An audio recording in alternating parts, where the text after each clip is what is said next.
I'm 97, and I want to tell you something that took me decades to understand.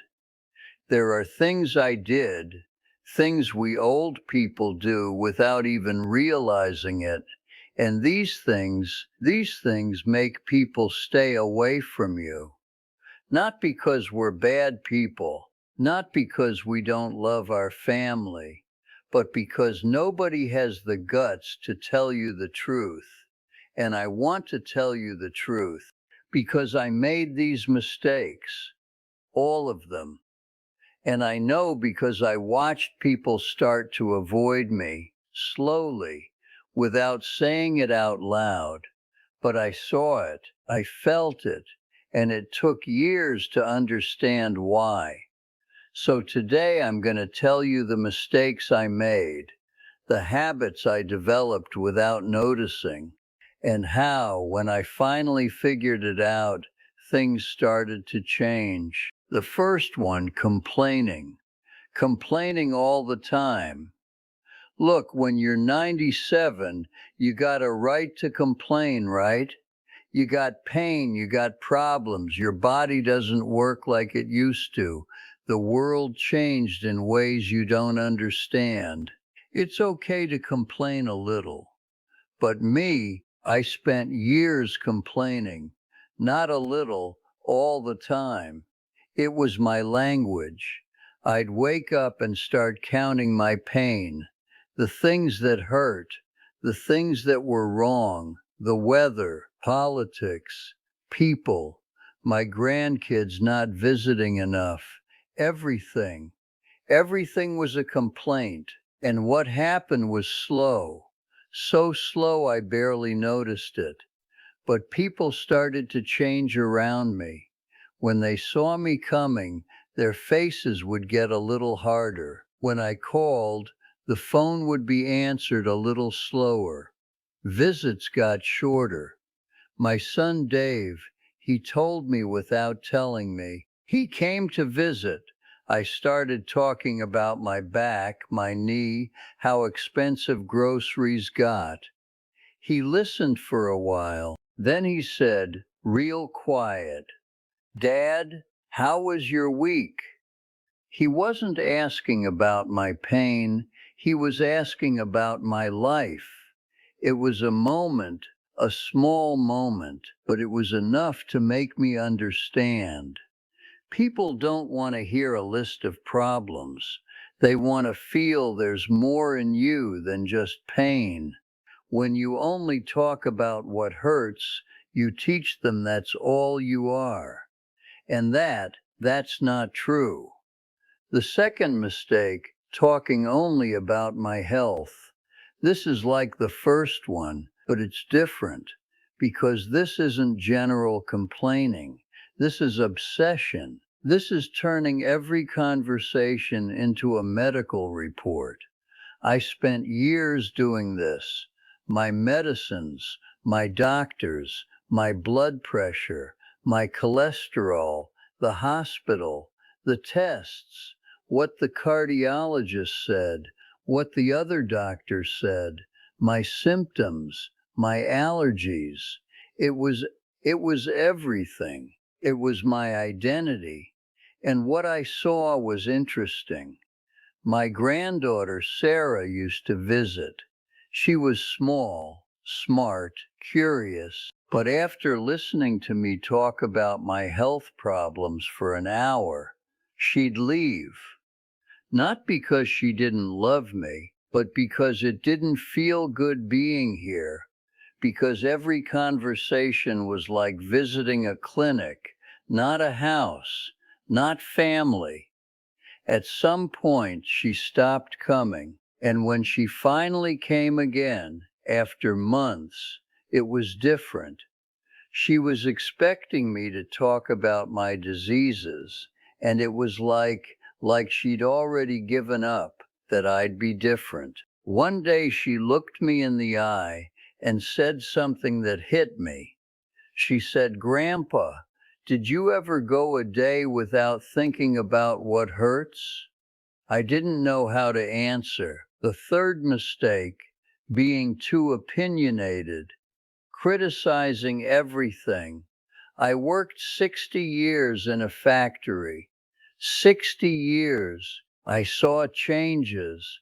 I saw generations come and go. I learned things. And when I got older, I thought that meant I had the right to have an opinion about everything. How my kids raised their kids, how my granddaughters dressed, how they spent their money, how they lived, how they talked, everything. I had an opinion, and I shared it because I thought it was wisdom, because I thought I had the right. And what I didn't understand was that every opinion was a correction. Every correction was a judgment, and every judgment was a wall. My son Dave told me once about how he was raising his kid. It was a small decision, nothing important probably. But before he even finished talking, I was correcting him. I was telling him what he should do instead. I thought I was helping him. He heard something different. He heard that I didn't respect him, that I thought he didn't know what he was doing, that he needed my help to get things right. And slowly he stopped sharing with me, not because he had nothing to say, but because he already knew what would happen. Judgment, correction, lectures. The truth is this: there's a difference between offering wisdom and forcing it on people. And if you don't learn that difference, you end up talking a lot and listening very little. The fourth mistake: criticizing young people all the time. This is old as time. Every generation looks at the next one and shakes their head. I did it. We all do. Their movies were too violent. Their music was too loud. Their clothes were strange. Their values were different. Different meant wrong. That's how I thought. And I talked about it with my friends, with my kids, at dinner. Everything was wrong. Young people didn't respect anything. Young people didn't work. Young people were soft. My grandson Tommy listened to me. He was smart, talented, had dreams. But every time he was near me, I'd point out something that was wrong. His phone, the way he talked, his choices. And he got quiet. Not because he respected me and was absorbed in my words, but because he was pulling away, getting distance. One day by accident, I heard him talking to his mother. He said, "I don't want to visit Grandpa.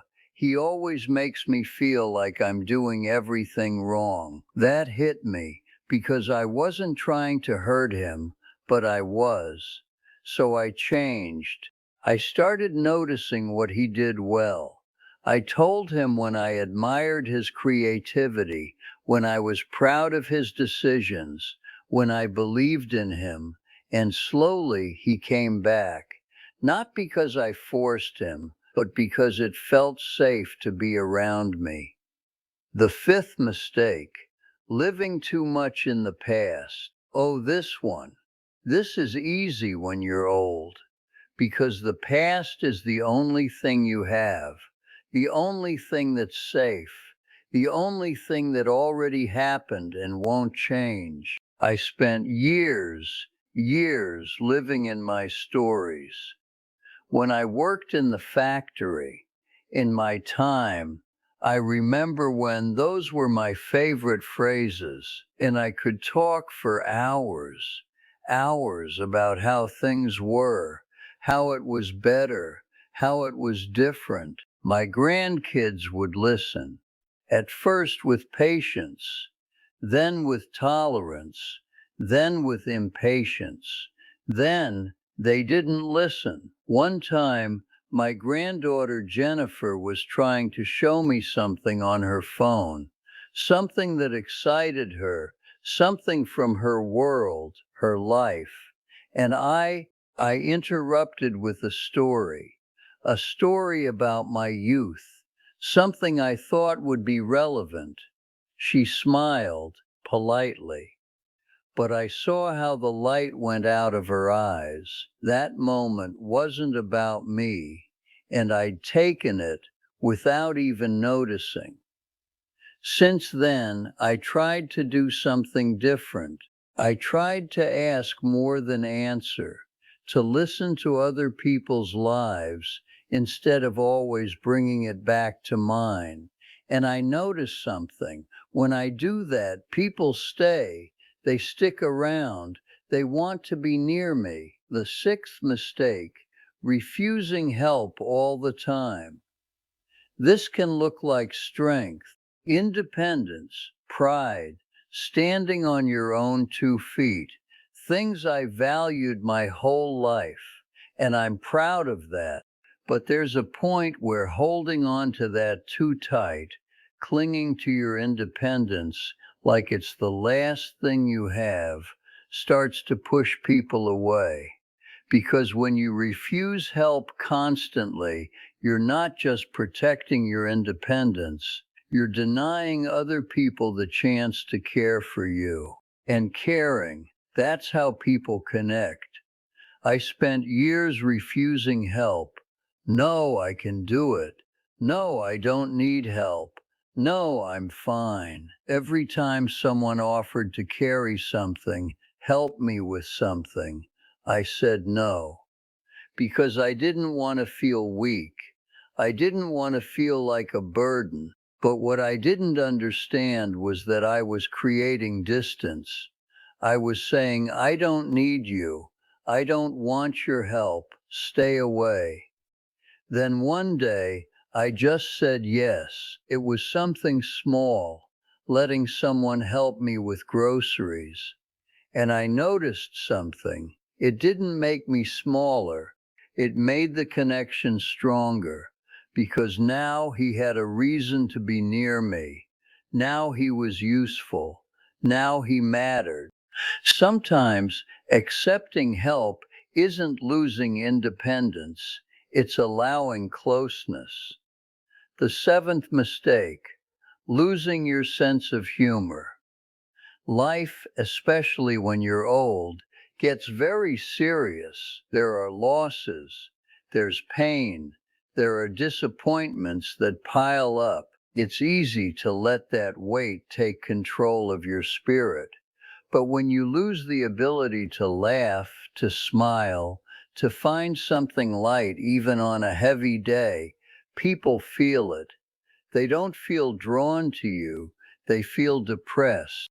I spent years being serious, very serious, because life had been serious, because work was serious, because losing Margaret was the most serious thing of all.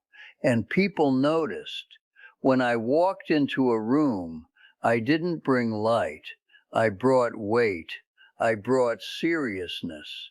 My sister, actually, my daughter Susan, she said something to me once. She said, Dad, you used to be fun years ago. What happened? And I had to think about it, because it's true. When I was younger, even though I worked hard, I had humor. I could laugh at myself. I could see the absurd in things, so I tried to change.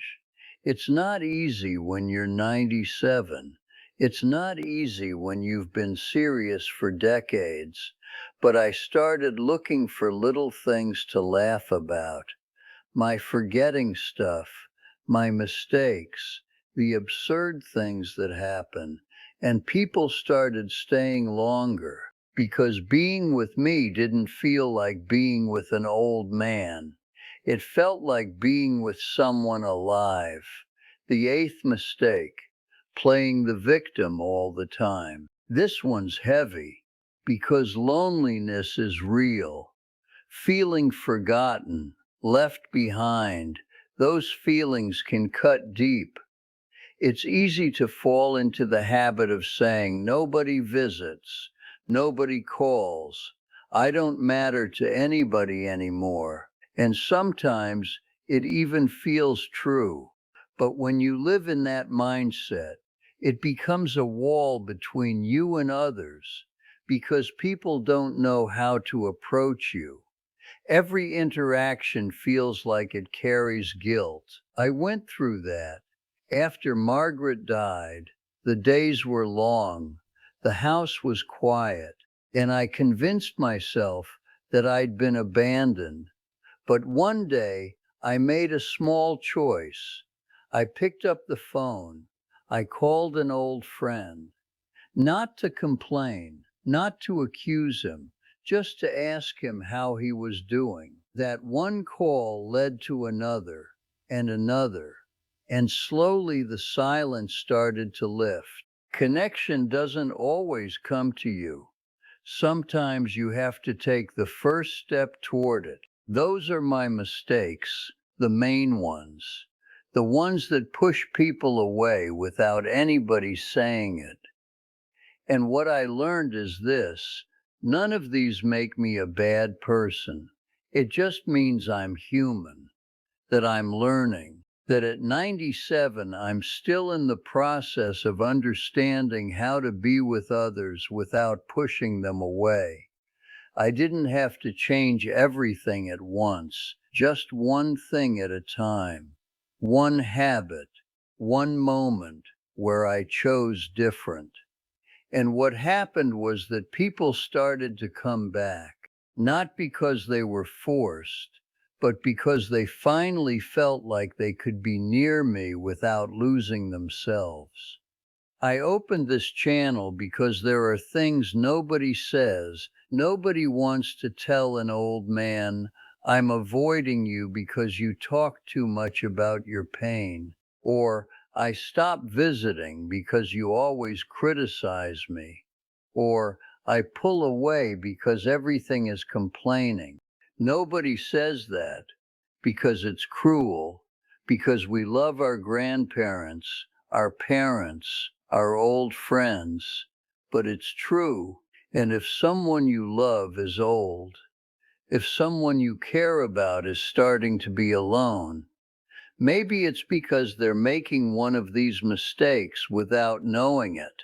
And maybe if that person sees this, they'll recognize something and they'll change. How old are you right now? 40?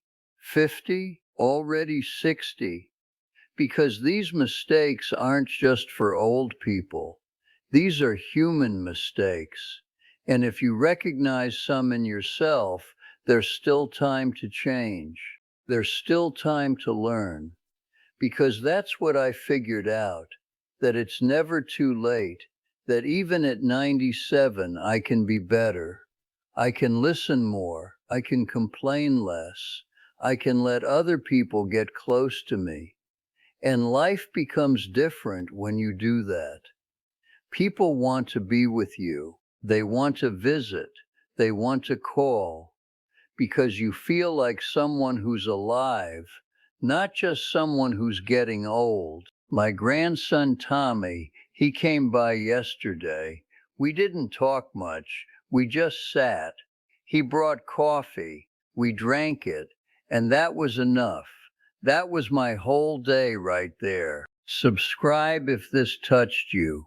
Subscribe if you recognize someone you love in this. Subscribe if you recognize something of yourself, because there's more. There are more stories. There are more truths that someone needs to hear. And I'm here, 97 years old, trying to be someone that others feel good being around. I don't have much time, but while I have it, I'm going to use it to say this: be better, not tomorrow, today. Because the people you love, the ones near you right now, don't know when the last time they see you will be. Take care of yourself, and more important than that, be someone that's easy to be around.